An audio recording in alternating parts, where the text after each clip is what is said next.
Hello, everyone, and welcome back to Dunks and Discussions, an NBA podcast. I'm your host, Michael Riley, and as always, we're going to be talking about NBA basketball. And today is most likely going to be, I would imagine, a shorter one, potentially very, very short, because I think I will most keep it to purely in-season tournament recap. I am recording this on the Monday after. So games have started and been played, but I want to save those all for next week because we'll have a whole week's worth of new games and new storylines post tournament to talk about. So this is going to be about me wrapping up the in-season tournament. I've talked about it a lot. It's been a big deal this year. So I just think it's only right to finish it by discussing what happened in the championship and the finals all around. And as we know, the two teams that ended up making the championship were the Los Angeles Lakers and the Indiana Pacers. And the Lakers won. Lakers won. I did not predict them to win. And I don't even know what to say about that. I think that one's on me. I think I should just stick with my guns, go with my team. What am I doing betting against them? I should stick with the Shannon Sharp method, GOAT James, just go with the Lakers every single time. And I think I'm going to do that from now on. I think they taught me. They showed me that's what I need to do. I messed up. Oh, also, by the way, I have the video going this time. I have the video processing and playing and uploading as I record right now. Just trying something a little different. I did audio the last couple times. If you only listen to the audio, then this doesn't affect you at all. The video, nothing crazy is going to happen. It's just my face. But all right, let's just get into it. I'll just go through we'll start with the Lakers, like always. I'll start with the Lakers. The Lakers ended up winning the in-season tournament championship. And it was a very good game. None of the stats count. We all know Anthony Davis had a 40-20 game. I don't remember the exact numbers off the top of my head. I'm not that prepared today. But it's not that important. He dominated. Every single one of his field goals was in the paint. I think that might be same for LeBron as well, but I know through about 3/4 that was true. It was a close game for the most part, but at the same time, Lakers dominated. Lakers had a clear game plan of attacking the basket. That's for sure. I expect that to be the case throughout the entire year. They're a big, strong team, and they're not good at shooting threes. So they're at their best when they are getting their points from layups and free throws. They can't be chasing 3-pointers like that. They're not built like that. But if they're going for the layups, if they're getting in the paint every single time, or they're getting fouled, that's where they'll do their damage. They'll get the other team in foul trouble. Honestly, I don't know what their pace is, but I feel like they'll probably want to slow games down. I feel like that's what happened against the Pacers because every now and then in that game, the Pacers would go on a couple runs and get themselves back in the game before you even knew it, in the blink of an eye. And that's just how good that Pacers team is, but I'll get to them. But the Lakers, they really are. Their bread and butter is physicality, getting in the paint, layups, give it to Anthony Davis, LeBron, Anthony Davis pick and roll, Reeves, Davis pick and roll, things like that. It would help if they had a couple shooters step up, but I think that's not a bad thing. Last year in the playoffs, that's what they did. They couldn't shoot threes at all, but they got free throws and they would get in the paint. And as long as basketball's been around, that is a recipe for success. And when you pair that with the defense that the Lakers have, now that's where I get championship aspirations. The defense they showed in that game, it really makes me think that the Lakers could win the championship. I'm not saying they will. I would like them to, but it makes me think that they could. Again, there's some offensive slips, but their defense was superb. I mean, the Pacers may be young, but they were rolling. They beat the Celtics. They beat the Bucks to get to the championship game.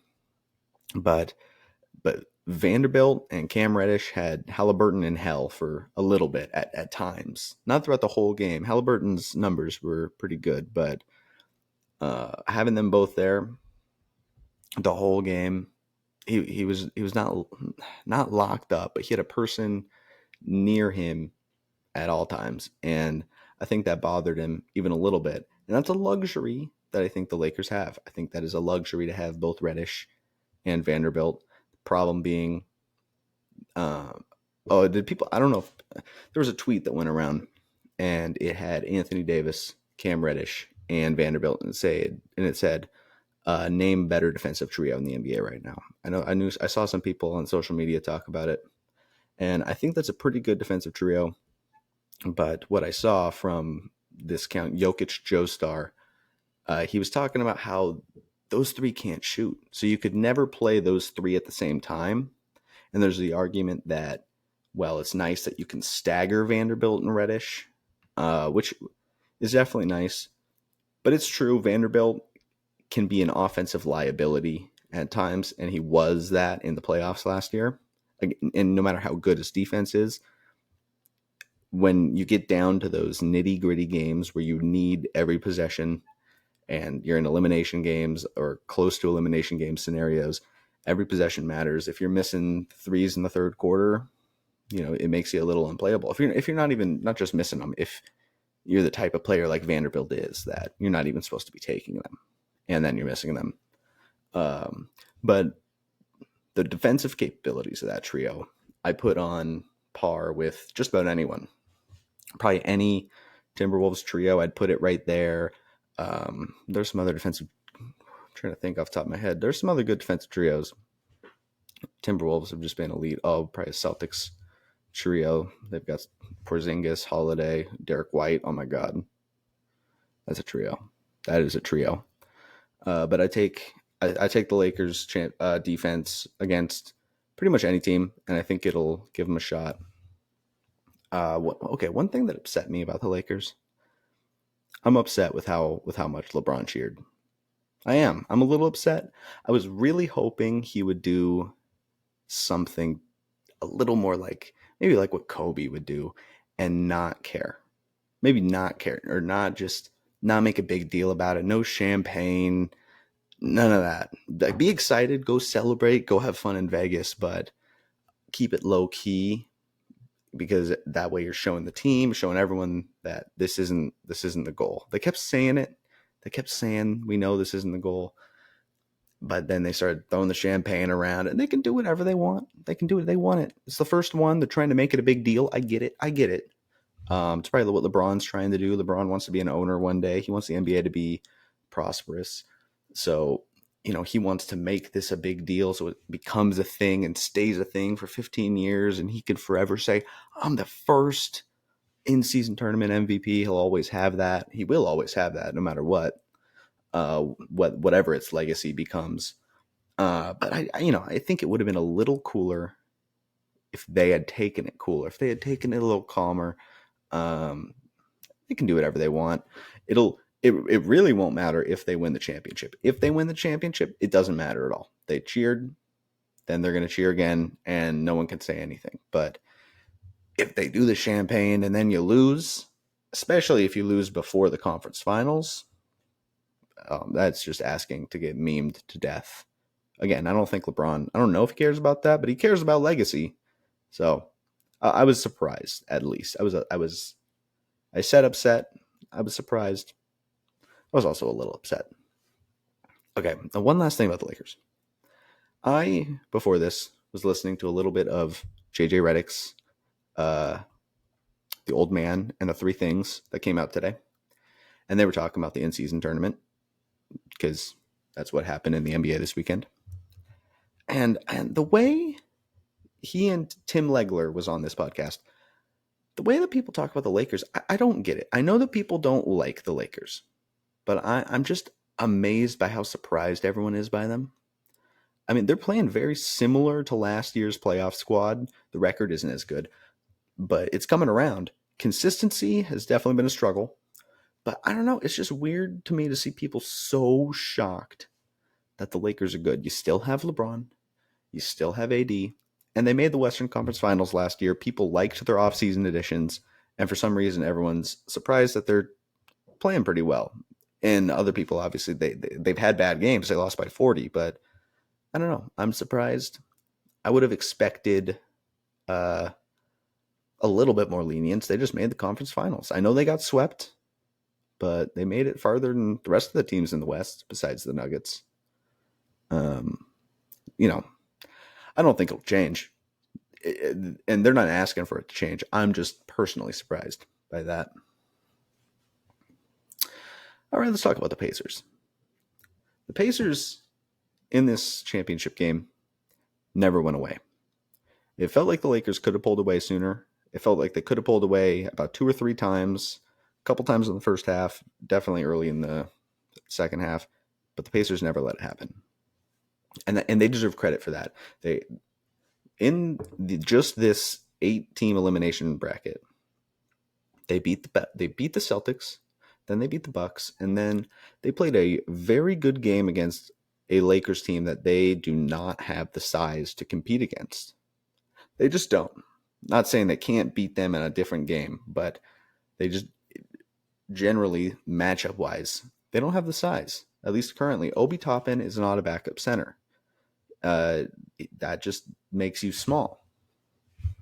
And I think they deserve credit for being able to stay in the game for as long as they did. And I think that speaks to perhaps this is a different team than last year. Last year, they started out pretty well, stayed in this range-ish of the playoff seeding by around this time, and they ultimately fell out and missed the play-in. I don't know if that'll happen this year. I said it already. Halliburton was just in hell the first half, but he ended up with better numbers than I thought. And the Pacers had trouble getting easy looks all night. And again, that goes to the Lakers' defense. I just think maybe, perhaps the Pacers weren't, I don't want to say they weren't prepared, but I don't know. It seemed like the Lakers were in control of the game offensively and defensively. And I think that led to their downfall. But their offense will allow them to keep up with every single team in the NBA, every single one. And the Lakers did show it's possible to slow them down. And once slowed down, obviously the Pacers defense is not good enough to stop anyone, like even the most average defenses. But that's why they rely on their offense. Their offense is very good. They're okay with scoring 120. They're okay with giving up 118 points because they know that they're going to score 125. But they won't always do that. And come playoff time, it's a lot harder to score that if you're not on a roll. And once you get against the Boston Celtics and the Milwaukee Bucks, and they're cracking down on you over a stretched 7-game series over the span of a week and a half, it'll be a lot harder to score those types of numbers. But I think this past week was very, very useful for them developmentally, for Tyrese himself, everyone, even Bruce Brown. He was on a championship team last year. I think everyone could use the experience of this single elimination. It's just a different type of game that the NBA doesn't usually have. So it's fun. Not only is it fun to play in those games, and you get the experience of being the first people to do it, it's helpful for your development as a player. And overall, I do think the Pacers are going to slip, just like last year. I think they're going to fall a little bit. I think they're the 5 seed right now. They've hovered around the 3 to 5.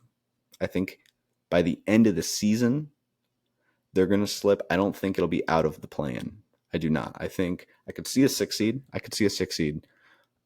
just think that some of the teams below them, like the Cavs or the Heat, I think they will prop back up. Assuming health for the Heat, Bam and Hero still out, and we don't know when Bam's coming back. And Hero at this point is borderline injury prone. I don't quite know what's going on with the Cavs. Maybe they just suck, but I think they're not that far behind the Pacers, so I could see them just hopping over them. The Knicks hopping over them. But the Pacers are not, they're not like last year. They're not much worse than these teams like they were last year. They're right there. They're just as good as them. They can hang with them. I could see them being right in there. 6 seed, I think they're going to be in the play-in. I still do. I really do. I don't know if I feel super confident in that, but that is my current prediction. I think they'll be a 7 through 10 seed. Most likely 7. I'm going to say 7 or 8, but That's my range. Again, I could see a 6. I could see a 6, but I'm not seeing them. I don't really see them going higher than that, or even staying where they're at. That would be cool.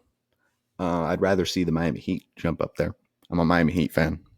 I'd rather the Miami Heat get to that 5 spot, 4 spot, more like the 2 spot. That's where I want them. But let's be realistic right now. Right now, I would take 5. All right, and then just the in-season tournament as a whole. What did I think of it? I really, really liked it. I am one of the people. I liked it. Let me get closer to the mic. I liked it start to finish. When they came up with the idea, I was skeptical. Skeptical not in the sense that I didn't want it to happen, but just I didn't understand how it would work. Once I heard it, I really did like it. I was very excited. I've been very excited for it. That's why I've talked about it so much. Because I spent a lot of time watching the games. I spent a lot of Tuesdays and Fridays this past November watching it, and I watched all of the Vegas games, the 8 or the 4 games before that, the knockout round. It was so much fun. It was fun. I never care about the NBA in November and December. Do you know why? Because no one cares about the NBA in November and December besides Christmas. That's it. That's the only time people really care. Unless you're like me, of course I care. But like normal casual fans who aren't die-hard NBA fans don't care about the Lakers and Pacers playing in December. But this year, they got people to care about it. That is cool. And that's cool. There are tweaks to be made. There are definitely tweaks to be made, but it definitely needs to happen again. Next year, I think the year after. I think now, you did it once, and with how big it was, I think it's got to go a couple times. I don't know if it's too big of an operation, I think, to just drop randomly, but I don't think that's going to happen. They're going to do it next year. It'll happen next year. I imagine it'll hopefully be mostly the same, but they'll change some things. I think the courts were cool, but we don't need those next year. Give us something simpler. What else? I liked Vegas. I saw the idea that people had of, oh, they should do it in a different city. Then like this year was Vegas, they should do it somewhere else next year. And someone was like, no, the point was to get or not the point, but Vegas was kind of a draw for the players to try harder. They're like, hey, if you win, you get to go have like 4 days in Vegas. And if you win, you get $500K. Not right away, obviously, but you get $500K and you're in Vegas. They're going to have fun. People aren't going to be doing that at random ass cities. They're not going to be caring if they're going to somewhere. I don't know. I can't remember where they said. It was somewhere in like the Midwest, somewhere random. That's not Vegas. Much different vibe than Vegas. But I don't know. I don't really care about that part as much. I think the idea of it in Vegas is cool. I think if a team ever shows up in Vegas, I don't know if that's what you'll keep doing or not. But I really liked it. I am actually very excited. I don't think the in-season tournament MVP means anything to me right now. I don't think the fact that LeBron won it or that the Lakers won it means anything to me as far as, career accolades or GOAT debate. I don't think this affects the GOAT debate. It's cool. I don't know. It could in the future, maybe. Maybe they win it. Maybe they win the championship this year and then they won both. And then I don't know, they lose it next year, but I don't know. There's weird things that could happen that would change how it goes in the future. Right now, it doesn't mean much to me. It's kind of equivalent to maybe a finals MVP. So it's cool to have. Jordan didn't have the chance to get it. I bet Jordan would have won his fair share of in-season tournaments. But LeBron got one. Jordan didn't get a chance. That's where we're at. Well, yeah, that was the in-season tournament. It was a very fun month of basketball. It did give the beginning of the season a revitalization that past seasons just don't have the starts of. It was fun. People really were interested and invested. I mean, hey, me and my friends, I have one other friend who really cares about the NBA. We did a fantasy basketball league. I feel like the tournament had at least a little to do with that because it got people caring about the NBA early on. And we're still doing that league. So they're going to have to watch and care about the whole season. So it was successful. It was very successful. Again, I don't think it means anything yet. It means something, obviously, to the teams because probably they get more money. Like the teams themselves, owners, and the higher up of people who aren't getting the 500K. I'm sure the Lakers were very happy to win. Just more exposure, more Laker winning. They like that. But, to me, as a fan, I don't know what it means. And that's okay. So now, like I said, the games have been played today. I would say officially that was the quarter point of the season. I think that's what people are declaring it. So we're heading into now, I guess, the second quarter of the season, or just the last 3 quarters of the season. And it's an interesting time to outlook because, okay.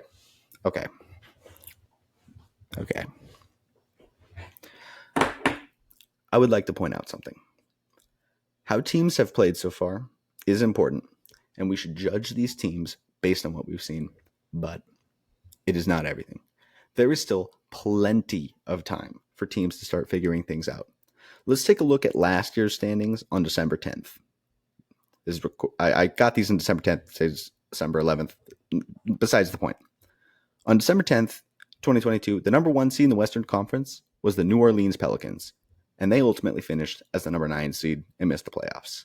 On the flip side, this time last year, the Lakers were the 13 seed, and of course, they ended up getting the 7 seed and making the Western Conference Finals.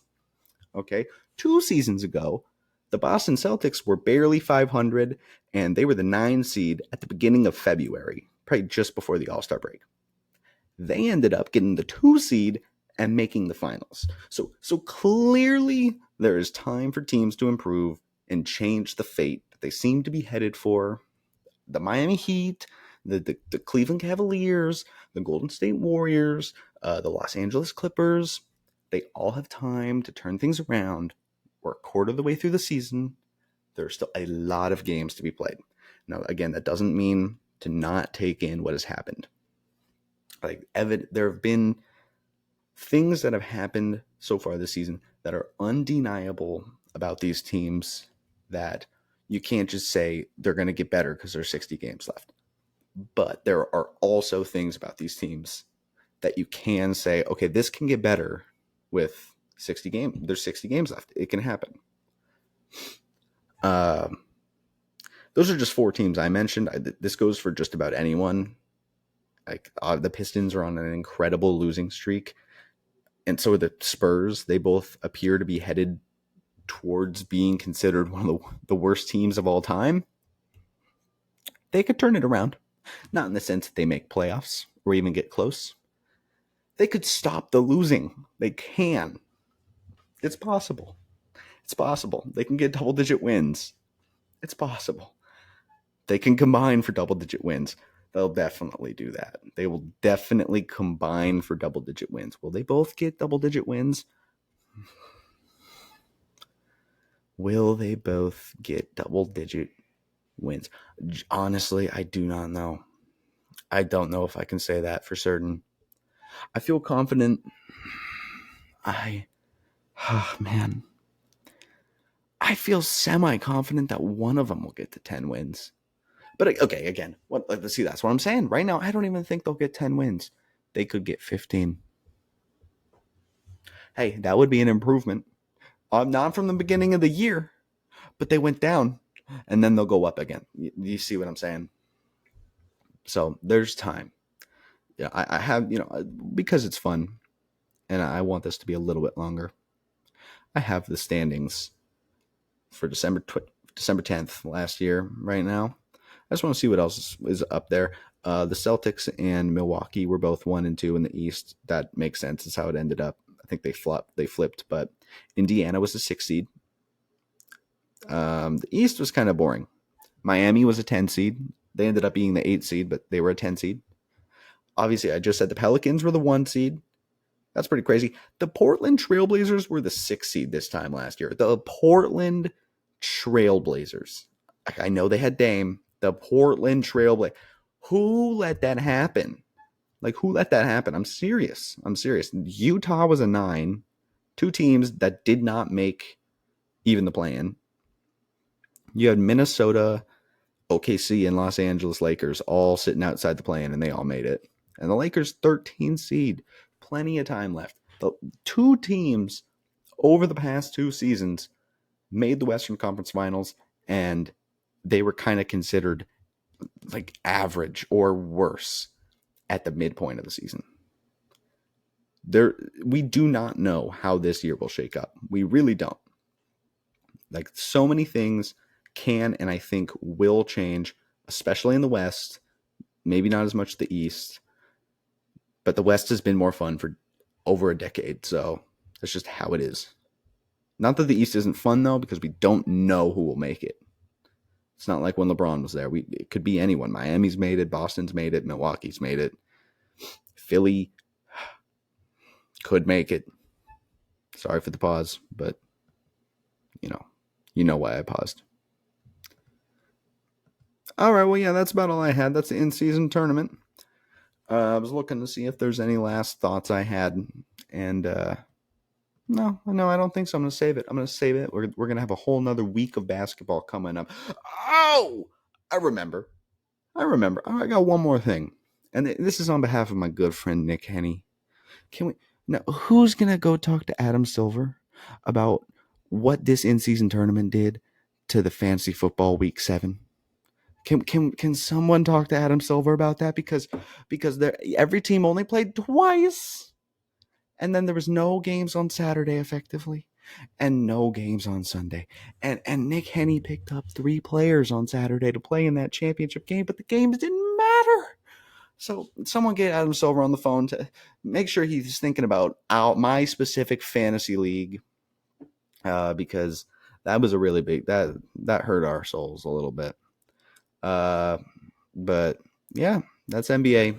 I'm excited for the rest of the season. We're very close to Christmas. The Christmas games are going to be very fun. I will be honest, Christmas time for family. I haven't been watching the NBA on Christmas as much these past couple Christmases. I think I'm at least I'm gonna try and watch all of them. Again, family. I'm gonna hang out with my mother, but I'm gonna try and watch all of them. So, and it's right around the corner. And this is usually a dead zone in the NBA, and I'm a little worried post in-season tournament dip might happen in viewing, but I'll be sticking around and I'll be here. So if you're watching the NBA, come here to listen to what the hell I have to say, because why not, right? All right, well, that's all I have to say. Next week, we'll talk about what's happened, and I'll catch y'all then. Till next time.